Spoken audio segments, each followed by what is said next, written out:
आपल्याला सर्व धर्म समभाव पाहिजे, बरोबर ना?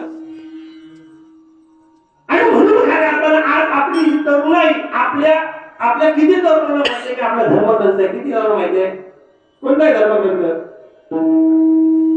कोणाला माहिती आहे का? याला जबाबदार दोन मुलं नाही, याला 100% जबाबदार मुलं नाही, याला 100% जबाबदार आई आणि वडील आहे.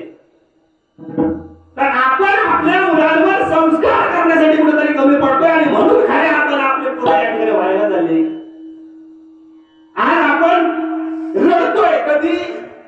वेळ गेल्याच्या नंतर रडतोय, वेळ गेल्याच्या नंतर. याचा लांब राहू द्या, मुलांची बोलत आलं कुणाची बाकीच्यांची पिकाची पिकात म्हणजे बुवान जे बीज रोवलंय, बरोबर ना? ठिकाण आहे, वस्तुस्थिती आहे. कुळकन्या पुत्र होती जे सात्विक, आपुलिया हिता जो असे जागता धन्य माता पिता झाले.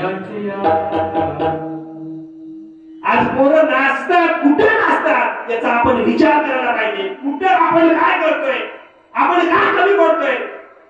आज या ठिकाणी आपल्या या धर्माची जी विटंबना केली जाते ही जास्तीत जास्त जर विटंबना कोण करत असेल आपण हिंदूच करतो. हे आपण पहिल्यांदा विचार करायला पाहिजे की आपण कोणते सण साजरे करतोय.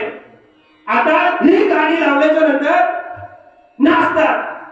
आता ज्या पूर्वजांनी ह्या परंपरा चालू केल्या ते स्वर्गामध्ये बसले, बरं वाटत असेल ना त्यांना? काय आपले पोरं नाचताय, वा वा वा. रस्त्यावरची सगळी खडी साफ आहे ना, अशी अशी गाणी लावली जातात. आता ते बोलत नाही, जाऊ द्या. पण गरज आहे काळाची, हे समजावून सांगणं आज खऱ्या अर्थानं काळाची गरज आहे. का? आता मी जवळच आहे, मी जर इथं गाणी म्हटलं ना तर त्याचा विपर्यास होईल. पण याच गाणीवर जर वरचं कीर्तन करायला तो जर गाणी म्हटलं तुम्ही जोरात हसाल. म्हणजे आता मी आपल्या जवळच आहे, मी जर गाणं म्हटलं ना तर त्याचा विपर्यास होईल. पण बाहेरचा जर वरचा घाटावरचं कीर्तन करायला आणि त्यानं जर गाणं गायलं तर आपण त्या कीर्तनकारासमोर डाग काढणार.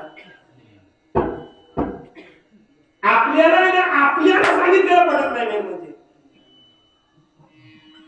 आपल्याला आपल्या जवळच्या माणसाला सांगितलं हो तुला ते करते तो आधी काय दिवा लागतं ते आम्हाला माहिती, बरोबर ना? पण आपल्याला माहित नसलेल्या व्यक्तीनं जर आपल्याला जर सांगितलं ना तर ते आपल्याला पटतं का? का सगळ्यांना? कारण त्याचा आपला संबंधच नाही. ही वस्तुस्थिती आहे. आज हे खऱ्या अर्थानं बोललो. आज गणपती उत्सव आहे, आज आपला नवरात्र उत्सव आहे. हे सगळे उत्सव आहेत.